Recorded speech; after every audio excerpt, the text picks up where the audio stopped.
Sedulur sedoyo, selamat datang kembali di ruang bertumbuh kita. Hari ini saya ingin mengajak panjenengan semua merenung sejenak tentang sebuah konsep yang sering kita dengar, tapi jarang kita dalami. Acceptance, atau dalam bahasa Jawa sering kita sebut sebagai nerimo ing pandum.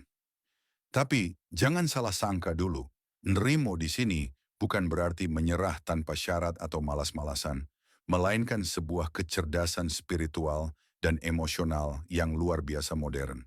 Secara ilmiah, Albert Einstein pernah mengajarkan kita lewat rumus emasnya, E sama dengan MC kuadrat. Singkatnya, segala sesuatu yang kita lihat sebagai benda padat, sejatinya adalah energi yang bergetar.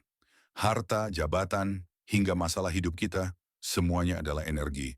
Nah, dalam kacamata pengembangan diri, masalah atau luka batin itu muncul saat energi tersebut mandek atau tersumbat karena kita menolak kenyataan. Kita ngotot ingin dunia berjalan sesuai kemauan kita. Padahal dalam Islam, kita diajarkan tentang ridho. Ridho itu adalah frekuensi tertinggi manusia saat ia selaras dengan ketetapan Allah. Ketika kita tidak bisa menerima atau ora ikhlas, otak kita masuk ke mode survival yang melelahkan.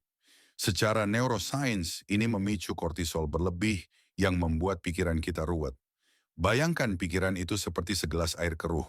Kalau panjenengan aduk terus, artinya panjenengan lawan terus kenyataannya, air itu tidak akan pernah jernih.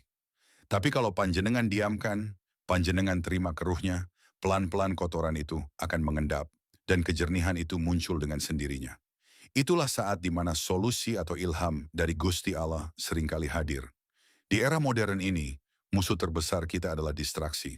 Kita terlalu sering zombie dengan gadget, mencari kebahagiaan di luar lewat validasi media sosial. Padahal kebahagiaan sejati itu sifatnya unconditional, tidak butuh syarat. Jangan bilang saya akan bahagia kalau utang lunas. Itu namanya mendikte semesta. Coba ubah frekuensinya. Saya bahagia sekarang, saya tenang sekarang, dan dengan ketenangan ini, saya jemput rezeki untuk melunasi amanah saya. Ingat, sedulur manifestasi itu bukan cuma lamunan. Dalam konsep Jawa ada istilah tata, titi, titis, tatas. Kita harus menata niat, teliti dalam rencana, tepat dalam sasaran, dan menyelesaikan apa yang dimulai. Inilah perpaduan antara doa yang langit dan kerja yang membumi. Jadi, yuk kita mulai hari ini dengan satu tarikan napas panjang. Lepaskan apa yang tidak bisa panjenengan kontrol, dan fokuslah menjadi saluran energi yang baik bagi sesama. Karena pada akhirnya yang paling dekat dengan keberuntungan adalah mereka yang jiwanya paling tenang. Bukti dukung ilmiah berikut adalah beberapa referensi ilmiah dan konsep fisika yang mendukung argumen tersebut. Fisika kuantum, wave particle duality. Konsep bahwa materi adalah energi yang memadat didukung oleh teori kuantum. Partikel subatomik berperilaku sesuai dengan pengamatan, observer effect. Hal ini sejalan dengan ide bahwa niat dan sudut pandang manusia memengaruhi realitas yang mereka alami. Psikologi positif, acceptance and commitment therapy, ACTM. Secara klinis, acceptance, penerimaan, terbukti lebih efektif mengurangi kecemasan daripada suppression, penekanan emosi.